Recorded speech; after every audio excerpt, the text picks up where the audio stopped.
नहमदुहु व नसल्ली अला रसूलिल करीम। कराची से हमारे पास एक सवाल आया कि नबी पाक अलैहिस्सलाम का शक्क सदर यानी सीना मुबारक कितनी दफ़ा चाक किया गया। तो इस हवाले से जी ख़सास कुबरा जिल्द नंबर 1 में इस तरह ज़ुरक़ानी अल मवाहिब में मौजूद है कि नबी पाक अलैहिस्सलाम का शक्क सदर 4 मरतबा हुआ। एक तो हज़रत हलीमा सादिया रज़ियल्लाहु ताला अन्हा के घर में जब आप थे यानी इब्तदाई सालों में, और दूसरी दफ़ा 10 साल की उम्र में, तीसरी दफ़ा मरतबा नज़ूल वही का जब आगाज़ हुआ है तो उस मौके पर गार हिरा में, चौथी मरतबा शब मिराज के मौके पर। तो 4 दफ़ा आप अलैहिस्सलाम का शक्क सदर हुआ। इसकी बेशुमार हिकमतें लिखी हैं।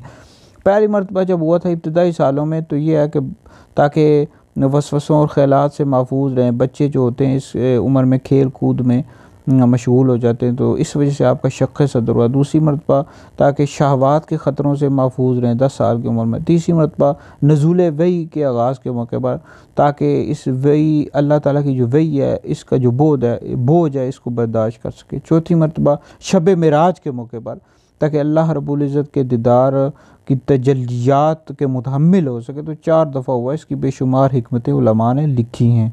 तो बहरहाल ये वीडियो सुनकर आगे भी पहुँचाएँ, ये आपके लिए बहुत बड़ा सदका जारिया है।